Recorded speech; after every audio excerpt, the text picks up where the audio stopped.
இந்த வீடியோ நம்ம எதை பத்தி பேச போறோம் அப்படின்னு பார்த்தா, what can we expect from தக் Life. As of now trailer பார்க்குற வரையும் எஸ்டிஆரே வந்துட்டு இப்போ மணிரத்னம் அவரை பத்தி நம்ம பேசணும் அப்படின்னு கேட்டா, இவங்க வந்துட்டு இவங்க 2 பேர் சேர்ந்து நடிச்சிருக்காங்க அப்படின்றதே ரொம்ப ஸ்பெஷலான விஷயம். ஹலோ டிஎன் பிரைம் வியூவர்ஸ், நான் உங்கள் எழில். இந்த சேனலில் ஒரு புது பிளேலிஸ்ட் இது, டீலிங் வித் சினிமா. இந்த வீடியோ நம்ம எதை பற்றி பேச போகிறோம் அப்படின்னு பார்த்தா, what can we expect from தக் லைஃப். இன்னும் கொஞ்சம் நாளாக தக் லைஃப் படம் ரிலீஸ் ஆக போகுது. அதை பற்றி நம்ம எல்லாருக்குமே தெரியும். அந்த படம் நிறைய பேருக்கு நிறைய விதமான எக்ஸ்பெக்டேஷன்ஸை கொடுத்துருக்கு. எனக்கு எந்த மாதிரியான எக்ஸ்பெக்டேஷன்ஸை கொடுத்துருக்கு அப்படின்றத உங்ககிட்ட ஷேர் பண்ண வந்திருக்கேன். தக் லைஃப் மணிரத்னம் அவர்களோட டிரெக்ஷனில் உலகநாயகன் கமல் அப்புறம் சிம்பு இவங்க 2 பேரும் லீட் ரோல் பண்ணியிருக்காங்க. அது போக அபிராமி, த்ரிஷா அவங்க பண்ணியிருக்காங்க. அப்புறம் ஏஆர் ரஹ்மான் மியூசிக் பண்ணியிருக்காரு. இந்த மாதிரி இந்த படத்தில் ஏகப்பட்ட ஹைலைட்ஸ் இருக்குது.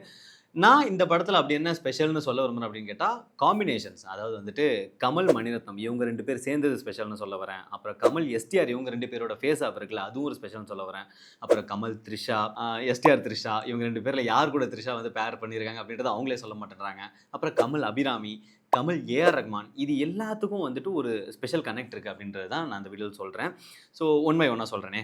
இப்போ மணிரத்னம் அவரை பற்றி நம்ம பேசணும் அப்படின்னு கேட்டால், த கிரேட் டைரக்டர். அவரை பற்றி நான் ஒரு இன்ட்ரோ கொடுக்கணுன்ற அவசியமே இல்லை. நம்ம எல்லாருக்குமே சரி, தமிழ் சினிமா மட்டும் இல்லாமல் இந்தியன் சினிமாவுக்கும் தெரியும் மணிரத்னம் அப்படின்றது யார் அப்படின்னு. ஸோ அவர் இந்த படம் பண்ணுறாரு அப்படின்றது ஒரு லெஷர் அவுட்டிங் மாதிரி தான் அவருக்கு. ஸோ மணிரத்னம் படம் பண்ணுறாரு அப்படின்னா ஒரு இன்டென்ஸான ரைட்டிங் இருக்கும். நம்மளை வந்து சீட்டில் கிராப் பண்ணி உட்கார வச்சு எமோஷ்னலாக பார்க்குறது, இந்த மாதிரி மேட்டர் தான் ஒரு படத்தில் எப்பயுமே இருக்கும். நான் பார்த்துருக்கோம். அதுக்கு முன்னாடி அவர் ஒரு ஃப்ளாப் பார்த்துருந்தாரு, காற்று வெளியீடு அப்படின்ற ஒரு படம். ஸோ அவரோட ஆஸ்தான லவ் சப்ஜெக்ட் அலைப்பாய்தே மாதிரி ஒரு படமாக இருக்கும்னு நம்பி போனோம். பட் ஆனால் அந்த படம் பெருசாக ஒர்க் ஆகலை. அதுக்கப்புறம் நான் இப்போ ஃபீல்டுக்குள்ளே வரணும், என்ன அவுடேட்டட்னு சொல்கிறீங்க அப்படி தானே, ஐம் கம்மிங் அப்படின்னு சொல்லிட்டு தான் செக்கச்ச வந்தவனம் அப்படின்ற ஒரு ஸ்கிரிப்டில் வந்தார். ஸோ மல்டி ஸ்டாரர் ஃபிலிம், அந்த மாதிரி ஒரு ஃபிலிமை அவர் தான் இவ்வளோ பிக்சல் பர்ஃபெக்டாக வந்து ஹேண்டில் பண்ண முடியும் அப்படின்னு சொன்னால் அது மிகையாகாது.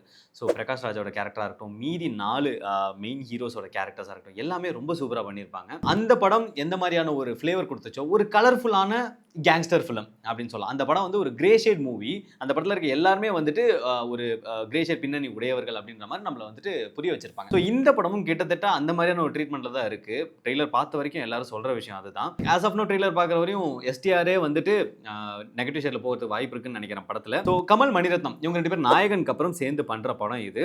நாயகன் அந்த படத்தை பற்றி நான் சொல்லணும்னு அவசியம் இல்லை. எப்படி மணிரத்னம் பற்றி நான் சொல்ல வேண்டிய அவசியம் இல்லை, அதே மாதிரி நாயகன் பற்றி நான் சொல்லணுன்ற அவசியம் இல்லை. அதை பார்க்காதவங்க யாருமே இருக்க முடியாது. உலக சினிமாவில் காட்ஃபாதர், ஷஷாங்க் ரிடெம்ப்ஷன், இந்த மாதிரி ரொம்ப சில படங்கள் நல்ல ஹைலி ரேட்டடாகவும் மோட்டிவேட்டிங்காகவும் எப்போ வேணாலும் இந்த படத்தை பார்க்கலாம் அப்படின்ற மாதிரி ஒரு ஃபீல் கொடுக்கும். யார் வேணால் பார்க்கலாம், எந்த கண்ட்ரிக்கு வேணாலும் இந்த படத்தை நீங்கள் எடுத்துகிட்டு போய் போட்டு காட்டலாம் அப்படின்ற மாதிரி ஒரு படம் வந்து நாயகன். ஸோ அதுக்கப்புறம் மணிரத்னம் அண்ட் கமல் இவங்க 2 பேர் சேர்ந்து பண்ணுற படம் அது. நிறைய எக்ஸ்பெக்டேஷன் இருக்குது. பொன்னியின் செல்வனில் அஃப்கோர்ஸ் மணிரத்னம் அண்ட் கமல் சேர்ந்து ஒர்க் பண்ணுறதா இருந்துச்சு. நிறைய படங்கள் அவங்க சேர்ந்து ஒர்க் பண்ணுறதா இருந்துச்சு. பட் ஆனால் இட் டிடன்ட் ஹேப்பன். ஒரு ஹை பட்ஜெட் ஃபிலிமாக இது வந்திருக்கு. ஸோ அடுத்ததாக கமல் சிம்பு இவங்களோட காம்பினேஷன். இவங்க வந்துட்டு இவங்க 2 பேர் சேர்ந்து நடிச்சிருக்காங்க அப்படின்றதே ரொம்ப ஸ்பெஷலான விஷயம். 2 different type of fans. Kamal வந்துட்டு full and full acting based movies தான் பண்ணுவார். அதாவது வந்துட்டு ஆக்டிங்க்கு ஸ்கோப் இருக்கக்கூடிய மூவிஸ் தான் பண்ணுவார். அன்லைக் ரஜினி, அவர் வந்துட்டு ஸ்டைல் பேஸ்டு மூவிஸ் இருக்கும். அவரே சொல்லியிருக்காரு, நமக்கு கார் எடுத்தோமா போனோமா அடிச்சோமா அப்படின்ற மாதிரி படங்கள் தான் பண்ண பிடிக்கும் அப்படின்னு சொல்லிட்டு. பட் கமல் அப்படி இருக்காது. ஸ்கிரிப்ட் ரொம்ப டைட்டாக இருக்கணும், ஆக்டிங்கில் வந்துட்டு நம்ம எக்ஸிக்யூட் பண்ணணும் அப்படின்னு நம்ம நினச்சி படம் பண்ணக்கூடியவர். அண்ட் சிம்பு அவருக்குன்னு ஒரு பயங்கர ஃபேன் பேஸ் இருக்குது. செம்ம எனர்ஜெட்டிக் ஆக்டர். இவங்க 2 பேரை ஸ்க்ரீனில் பார்க்குறப்ப எப்படி இருக்க போகுது அப்படின்றது தான் வந்துட்டு ஆடியன்ஸ் இப்போ எக்ஸ்பெக்ட் பண்ணிட்டு இருக்க விஷயம் நினைக்கிறேன். பெருசாக ட்ரெய்லர் பார்த்ததுக்கப்புறம் நம்ம வந்துட்டு அந்த ஒரு ஃபேஸ் ஆஃப் சீக்வன்ஸ் வந்து ஒரு 2 செகண்ட் பார்த்துருப்போம். இந்த மாதிரி லைக் கமல் வந்து சிம்புவோட கழுத்தை பிடிச்சி அப்படி இழுக்கிற மாதிரி ஒரு சீக்வன்ஸ். அந்த சீக்வன்ஸ் பார்க்குறப்போ அதில் ஒரு லைட் ஒர்க்காக இருக்கட்டும், ஆர்ட்டாக இருக்கட்டும், எல்லாமே ரொம்ப சூப்பராக ஒர்க் ஆச்சு. ப்ராபப்ளி அது கிளைமேக்ஸ் சீக்வன்ஸாக இருக்கும்னு நினைக்கிறேன். ஸோ இவங்க 2 பேரோட ஃபேஸ் ஆஃப் அப்படின்றப்போ அது ஒரு 10 நிமிஷம் போகுதுன்னா அதை தாண்டி நமக்கு என்ன வேணும் அப்படின்ற ஒரு ஃபீல் தான் இருக்கும். அந்த கேரக்டர் துல்கர் சல்மான் பண்ணுறதா இருந்துச்சு. உங்களில் நிறைய பேருக்கு தெரியுமான்னு தெரியல. ஸ்டார்டிங்கில் இந்த படத்தை ஃபஸ்ட்லேருந்து நீங்கள் ஃபாலோ பண்ணிட்டு இருந்தீங்க அப்படின்னா ஆன் போர்டு அப்படின்னு சொல்லிட்டு ஸ்டார்டிங்கில் அனௌன்ஸ்மெண்ட் கொடுத்துட்டு இருந்தாங்க. அதில் first Jayam Ravi on board கொடுத்தாங்க, துல்கர் சல்மான் ஆன் போர்ட் கொடுத்தாங்க. அதில் துல்கர் சல்மான் தான் இந்த எஸ்டிஆர் கேரக்டர் பண்ணுறதா இருந்துச்சு. நிறைய பேர் இப்போ ட்ரெய்லர் பார்த்துட்டு நல்ல வேலை அவர் பண்ணலன்னு சொல்கிறாங்க. அஃப்கோர்ஸ் துல்கர் சல்மான் அவர் பண்ண படங்கள் எதுலேயுமே அவரை தவிர வேறு யாராவது பண்ணிருக்கலாம் அப்படின்ற பேர் அவருக்கு வந்ததே கிடையாது. பட் இந்த படத்தில் அது இருக்குது. That is because STR's energy screen presence அப்படின்னு சொல்லலாம். ஆடியோ லான்ச் பார்த்துருந்தோம்னா நம்ம அதையும் நோட் பண்ணியிருப்போம். ட்ரெய்லர் லான்ச் தனியாக நடந்துச்சு, ஆடியோ லான்ச் தனியாக நடந்துச்சு. அண்ட் நம்ம கண்ட்ரியில் நடந்த சில இஷ்யூஸ்னால அந்த ஈவெண்ட்லாம் பிரித்து லேட்டாக வச்சிருந்தாங்க, with due respect. So audio லான்ச்சில் எஸ்டிஆர் ரொம்ப எமோஷனலாக பேசியிருந்தாரு. இன்ஃபேக்ட் வந்து ஆக்டிங்கில் கம்பேர் பண்ண ஆரம்பிச்சிட்டாங்க. இன்னைக்கு வேர்ல்டில் வந்துட்டு சோஷியல் மீடியாவில் இல்லை எல்லாமே மீமாக மாறிடுது. ஸோ அவங்க வந்து ஈஸியாக வந்துட்டு தேவர் மகன் டைப்பா இப்போ வந்துட்டு அதோட ரீக்ரியேஷனா அப்படின்ற மாதிரிலாம் சொல்லியிருந்தாங்க. ஸோ நீங்கள் வந்துட்டு கமல் பிளேஸில் நீங்கள் இருக்கீங்க, சிவாஜி சார் பிளேஸில் கமல் இருக்கார் அப்படின்ற மாதிரிலாம் சொன்னாங்க. அது ரொம்ப சென்சிட்டிவாக அட்ரஸ் பண்ணியிருந்தார் எஸ்டிஆர் அவர்கள். அவர் வந்துட்டு லைக் அவர் எமோஷனலாக கூட சொல்லியிருந்தார், நான் எப்பயுமே வந்துட்டு கமல் ஆக முடியாது அப்படின்ற மாதிரி சொல்லியிருந்தார். அதே மாதிரி கமல் சாரும் வந்து சிவாஜி சார் ஆக முடியாது அப்படின்றதும் சொல்லியிருந்தார். கமல் தான், சிவாஜி தான், எஸ்டிஆர் தான் அப்படின்ற விஷயத்தை தெளிவாக சொல்லியிருந்தாரு. Every one has their unique style, அந்த பாயிண்ட் தான் அவர் சொல்ல விரும்புறது. ஸோ அந்த ட்ரெய்லர் பார்க்கும்போது கமலுக்கு பேராக த்ரிஷாவை காட்டுற மாதிரி இருக்குது. த்ரிஷா வந்துட்டு ஒரு சிங்கர், இண்டிபெண்டன்ட் சிங்கர் மாதிரியும் காட்டுறாங்க. அந்த ஒரு சுகர் பேபி சாங் பார்த்துருப்போம் நம்ம, அதில் தெரிஞ்சிருக்கும். அதுவே ஒரு டிஃப்ரெண்ட் போர்ட்ரேல் நான் சொல்லுவேன். ஏன்னா யோசிங்களேன், மணிரத்னம் சாரோட ஏஜ் என்ன, அவர் எத்தனை வருஷமாக ஃபிலிம் ரீல் இருக்குல்ல அந்த டைப்லேருந்து அந்த டைம்லேருந்து ஃபிலிம் எடுத்துகிட்டு இருக்காரு. அவர் இந்த ட்ரெண்டுக்கு ஏற்ற மாதிரி அடாப்ட் ஆகிறாருன்னு சொல்லலை, அவர் ட்ரெண்டை செட் பண்ணுறாரு அப்படின்றது எவ்வளோ ஸ்பெஷலான விஷயம். இந்த மாதிரி ஒரு ஹீரோயின் கேரக்டர் வந்துட்டு மேபி ஹீரோயினா என்னன்னு தெரியல, பட் அந்த மாதிரி ஒரு கேரக்டர், ஃபீமேல் கேரக்டர் போர்ட்ரே பண்ணுறது ரொம்ப ஃப்ரெஷ்ஷாக இருக்குது. நம்ம இதுக்கு முன்னாடி பார்த்த மாதிரி தெரியல. அண்ட் அந்த கேரக்டர் கமல் சார் கூடயே இருக்க மாதிரியும் இருக்குது, ரொம்ப லைக் இன்டிமேட்டாக இருக்க மாதிரி இருக்குது. அண்ட் எஸ்டிஆர் கூடயும் இருக்க மாதிரி இருக்குமா, லைக் எஸ்டிஆர் கூடயும் பேர் பண்ணுற மாதிரி சீக்வன்சஸ் இருக்குமா அப்படின்றது தெரியல. பிகாஸ் ஏன்னா ஆடியோ லான்ச்சில் அவங்க சொல்லியிருக்காங்க, என்னை ஆல்ரெடி வந்துட்டு எல்லாரும் போட்டு கலாய்ச்சிக்கிட்டு இருக்காங்க, அந்த மாதிரி வந்துட்டு ஏதோ கிரே ஷேட் இருக்குது அப்படின்னு நம்ம சொல்லிட்டு இருக்காங்க. பட் ஆனால் வந்துட்டு நான் சிம்புக்கும் பேர் பண்ணுவேன்னா என்னன்றதும் கேட்குறாங்க. நீங்கள் படத்தை பாருங்கள், இது தாண்டி இன்னும் நிறையா இருக்குது அப்படின்னு சொல்லியிருக்காங்க. So there is some interesting plot என்னன்றது தோணுது. அதுக்கப்புறம் அபிராமி, ஆக்ட்ரஸ் அபிராமி வந்துட்டு விருமாண்டி படம் பண்ணும்போது அவங்களுக்கு 19 வயசு அப்படின்னு சொன்னவங்களால நம்ப முடியுதா? ஏன்னா இதுவரையும் அந்த படத்தை பார்க்கும்போது அவங்களோட வயசு என்ன அப்படின்றது வந்து யோசிச்சு பார்த்ததே கிடையாது. பட் இந்த படத்தில் கமல் அண்ட் அபிராமி இவங்களோட பேரை மறுபடியும் பார்க்கும்போது எவ்வளோ சூப்பராக இருக்குல்ல, நாஸ்டாலஜிக்காக இருக்குல்ல அப்படின்னு சொல்லிட்டு போய் பார்க்கும்போது 19 வயசில் விருமாண்டி படத்தை அவங்க பண்ணியிருக்காங்க. அந்த மாதிரி டயலாக் உங்கள் மைண்டில் வந்து போதா, அவங்க என்ன டயலாக்லாம் பேசுனாங்க அப்படின்னு சொல்லிட்டு கமல் அப்படி வாங்கியிருக்காரு. அப்படி ஒரு ராட்சச பர்ஃபார்மர் அவங்க கூட பேர் பண்ணியிருக்காரு. எவ்வளோ ஸ்க்ரீன் ஸ்பேஸ் இருக்குன்னு தெரியல, பட் ஸ்டில் அந்த பேரை பார்க்குறப்போ ஒரு க்யூட்டான மீம் கூட பார்த்தேன். ஸோ இவங்க 2 பேர் வந்துட்டு இப்போ வாழ்ந்துட்டு இருந்தா இப்படி தான் இருக்கும் அப்படின்ற மாதிரி. அந்த போர்ட்ரேல் எப்படி இருக்க போகுது அப்படின்றதும் பார்க்கணும். தியேட்டரில் கண்டிப்பாக ஒரு ஹோல்சம் மொமெண்ட்டாக தான் இருக்கும். இதுக்கப்புறம் முக்கியமான காம்பினேஷன் நான் சொல்லணும்னு நினைக்கிறது கமல் அண்ட் ஏஆர் ரஹ்மான். விரல் விட்டு எண்ணக்கூடிய அளவுக்கான படங்கள் தான் அவங்க பண்ணியிருக்காங்க. ஃபர்ஸ்ட் எடுத்தோடனே Indian Shankar's movie, director Shankar பண்ணுற எல்லா படங்களுக்கும் மோஸ்ட்லி ரஹ்மான் தான் மியூசிக் பண்ணுவார். அந்த வரிசையில் இந்தியன் படத்துக்கு பண்ணியிருந்தாங்க. அதுக்கப்புறம் தெனாலியில் 2 பேர் சேர்ந்து ஒர்க் பண்ணியிருந்தாங்க. ஸோ சர்ப்ரைசிங்லி நீங்கள் அதுக்கப்புறம் கமல் அண்ட் ஏஆர் ரஹ்மான் சேர்ந்து ஒர்க் பண்ண மாதிரி படங்கள் பார்க்குறது ரொம்ப கஷ்டம். அவங்க 2 பேர் ஒர்க் பண்ணலை, என்ன கான்ட்ரவர்சியும் தெரியல. பட் டைம் பீயிங்கில் அதுக்கப்புறம் வந்து கமல் ஒவ்வொரு மியூசிக் டைரக்டராக வந்து வேறு லாங்குவேஜ்லேருந்து கூட்டிகிட்டு வந்து சப்போர்ட் பண்ணிகிட்டே தான் இருந்திருக்காரு.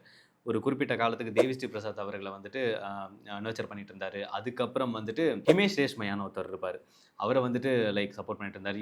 லைக் தசாவதாரத்தில் அவர் மியூசிக் பண்ணியிருப்பார். அதுக்கப்புறம் சங்கர் நேசால் ராய், அவர் வந்துட்டு சங்கர் மகாதேவன் அந்த கேங், அவங்க மியூசிக் பண்ணுவாங்க. ஜிப்ரான், இந்த மாதிரி இந்த டைமிங்கில் டிஃப்ரெண்ட் மியூசிக் டைரக்டர்ஸை கூட கூட்டிகிட்டு போயிருக்காரு. பட் ஏன் ஏஆர் ரஹ்மான் கூட ஒர்க் பண்ணலாம் அப்படின்ற விஷயம் சுத்தமாக தெரியல.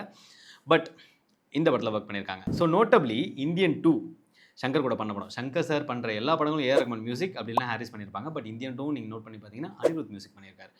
ஸோ ரீசன் என்ன தெரிஞ்ச கமெண்ட்டில் சொல்லுங்கள். நான் எவ்வளோ தேடி பார்த்தேன், கிடைக்கல. என் மைண்டில் இருக்கிறத சொல்லிடுவேன், பட் அது காசிப்பாக மாறிடும், அதனால் வேணாம். So this is a thing. AR Rahman and Kamal 2 பேரும் சேர்ந்து ஒர்க் பண்ணியிருக்க இந்த படம் ரொம்ப வருஷம் கழிச்சு அவங்க இந்த 2 லெஜெண்ட்ஸோட லைஃப்லையும் அவங்க கரியர்லையும் செலக்டிவான ஃபிலிம்ஸில் இந்த படம் இருக்க போகுது அப்படின்றது ரொம்ப ஸ்பெஷலாக இருக்கும். அண்ட் ஆடியன்ஸில் சொன்னாங்க, மணிரத்னம் சார் சொன்னார், நான் வந்துட்டு போயிட்டு ஏற மாட்டேன் சொன்னேன், இப்போ வந்துட்டு ஆடியன்ஸோட அட்டென்ஷன் டைம் ரொம்ப கம்மியாயிடுச்சு, ஸ்டோரி டெல்லிங் ஸ்டைல் எல்லாம் மாறிடுச்சு, அதனால் வந்துட்டு உட்கார மாட்டுறாங்க, பாட்டெல்லாம் பார்க்க மாட்டுறாங்க, 5 நிமிஷம் பாட்டெல்லாம் பார்க்க மாட்டுறாங்க. ரஹ்மான் ஸ்டைலில் இதை கேட்டு பாருங்கள். அவர் சொல்லியிருக்காரு, ஓ அப்படியா சரி, அப்போ 5 பாட்டு வேணாம் 9 பாட்டு வச்சுக்கலாம் அப்படின்ட்டு இருக்காரு அவர். ஸோ 9 பாட்டு இந்த படத்தில் இருக்குங்க. தக் லைஃப்பில் இதுக்கு மேலே நமக்கு வேறு என்ன வேணும்? மணிரத்னம் சார் படத்தில் ஒரு பாட்டு பெட் கட்டி சொல்லலாம். மணிரத்னம் சார் படத்தில் ஏஆர் ரஹ்மான் கூட சேர்ந்து ஒர்க் பண்ணதில் ஒரு பாட்டு நல்லாலும் நீங்கள் சொல்லுங்கள், I will delete this video, அவ்வளோதான். So that's it. பிகாஸ் அவருக்கு சான்ஸ் கொடுத்த ஒருத்தர் மணிரத்னம் சார் வந்துட்டு ஏஆர் ரஹ்மான் அவர்களுக்கு சான்ஸ் கொடுத்தாரு. அதனாலே என்னமோ தெரியல, அவரோட படம் நீங்கள் ரொம்ப சுமாரான ஸ்கிரிப்டாக இருந்தாலும் அந்த படத்தை போய் பார்த்தீங்கன்னா ஆல்பம் பயங்கர ஹிட்டாக இருக்கும். அந்த மாதிரி ஒரு கமர்ஷியல் ஃபிலிம் இது. செக்கச்சவந்த வனமே பயங்கரமாக இருந்துச்சு. அதே மாதிரி இதுவும் வந்துட்டு பயங்கர பவர் பேக்டாக இருக்கும். அந்த விண்வெளி நாயகா அந்த ட்ராக் காதில் கேட்குதா, அப்படியே ஒரு பயங்கர சில்ஸ் கொடுக்கும் ஹெட்செட்டில் கேட்டிங்கன்னா. இந்த மாதிரி நிறைய வந்துட்டு மியூசிக்கல் மொமெண்ட்ஸ் தியேட்டரில் நமக்கு இருக்க போகுது இந்த படத்தில் அப்படின்றது. நான் எப்படி துல்கர் சல்மான் கேரக்டரை எஸ்டிஆர் பண்ணியிருக்காரு அப்படின்னு சொன்னோம், அதே மாதிரி ஜெயம் ரவி இந்த படத்துலேருந்து வெளியே போனார். அவரோட கேரக்டர் இப்போ அசோக் செல்வன் பண்ணியிருக்காரு. ட்ரெய்லரில் பார்த்துருப்பீங்க, ரொம்ப சூப்பரான லுக்கு. ப்ராபப்ளி மணிரத்னம் சார் படங்கள் எல்லாத்துலேயுமே ஒரு பேடாஸ் கேரக்டர் ட்ரீட் பண்ணியிருப்பாரு. லைக் மாதவனை வந்துட்டு ஆயுதத்தில் காஸ்ட் பண்ணதாக இருக்கட்டும், இந்த மாதிரி எல்லா படத்துலையும் நீங்கள் எடுக்கலாம். ஒரு கிரே ஷேடில் மெயின் ஹீரோவாக நடிச்சிட்டு இருக்கவரை நம்ம பார்த்துட்டு இருக்க ஒருத்தரை கிரே ஷேடில் அவர் காட்டுவார். ஸோ அந்த மாதிரி ஒரு கேரக்டர் தான் அசோக் செல்வன் இதில் பண்ணியிருக்காருன்னு தோணுது. அந்த ஒரு செகண்ட் வாக்கில் இந்த மணி சாரோட படத்தில் தாங்க, இந்த தக் லைஃப்பில் ட்ரெய்லரில் நீங்கள் பார்த்தீங்கன்னா ஒரு செகண்ட் அந்த கேரக்டரை பார்த்தாலே இந்த மாதிரி ஒரு ஷேடில் வராங்க போல இருக்குது அப்படின்றத நீங்கள் ஈஸியாக சொல்லிடலாம். That is the speciality of Mani Ratnam. So being a stardom film, இந்த படமும் பயங்கரமான பட்ஜெட் எடுக்கும் அப்படின்றதுல எந்த டவுட்டுமே கிடையாது. ஸோ நம்ம அன்எக்ஸ்பெக்டடாக பார்த்த ஜெயிலரோ விக்ரம் அன்எக்ஸ்பெக்டட்னு சொல்ல முடியாது. But still being a Kamal film இந்த படம் அவ்வளோ கலெக்ஷன் எடுக்குமா அப்படின்ற ஒரு எக்ஸைட்மெண்ட் தான். So being a stardom film இந்த படம் அதிக கலெக்ஷன் எடுக்கிறதுக்கான வாய்ப்புகள் ரொம்ப அதிகமாக இருக்குது. ஜெயிலர், விக்ரம் இந்த மாதிரி படங்கள் ரீசெண்ட் டேஸில் நிறைய கலெக்ஷன் எடுக்கிறத நம்மளால் பார்க்க முடிஞ்சுது. அதுக்கு காரணம் நம்ம ஐகான்ஸாக பார்த்துட்டு இருந்த பெரிய ஹீரோஸ் இந்த மாதிரி கமர்ஷியல் சப்ஜெக்ட் எடுத்து நடிக்கும்போது ஆடியன்ஸுக்கு செம்ம ஹோல்சம் மொமெண்ட்டாக இருக்குது. பிசிறு தட்டாத கமர்ஷியல்னா தேட்டரில் போய் பார்க்கறதுக்கு தயங்க மாட்டேன்றாங்க, சப்போர்ட் பண்ணுறதுக்கு எந்த ரெஸ்ட்ரிக்ஷன்ஸும் வைக்க மாட்டேன்றாங்க. அந்த வரிசையில் தான் இந்த படமும் இருக்கும் அப்படின்றதுல எனக்கு நம்பிக்கை இருக்குது. அஃப்கோர்ஸ் நீங்களும் நம்பிங்கன்னு நினைக்கிறேன். ஸோ தக் லைஃப் ஜூன் 5 ரிலீஸ் ஆகுது. அந்த படத்தை பற்றி நீங்கள் என்னெல்லாம் எக்ஸ்பெக்டேஷன்ஸ் வச்சுருக்கீங்க அப்படின்றத கமெண்ட் செக்ஷனில் சொல்லுங்கள். என்னென்னலாம் ஸ்பெஷல் மூமெண்ட்டாக இருக்க போகுது அப்படின்றதையும் வந்துட்டு கமெண்ட் செக்ஷனில் சொல்லுங்கள். ஸோ ரிலீஸ்க்கு முன்னாடி இந்த வீடியோ பண்ணுறோம், ரிலீஸ்க்கு அப்புறம் இந்த படத்தை ரிவ்யூ பண்ணலாம் அப்படின்றதும் நாங்கள் பிளான் பண்ணியிருக்கோம். வெயிட் அண்ட் வாட்ச் அண்ட் சேனலை மறக்காமல் சப்ஸ்கிரைப் பண்ணிக்கோங்க, ஃபாலோ பண்ணுங்கள். This is signing off. அடுத்த வீடியோவில் உங்களை வந்து மீட் பண்ணுறேன்.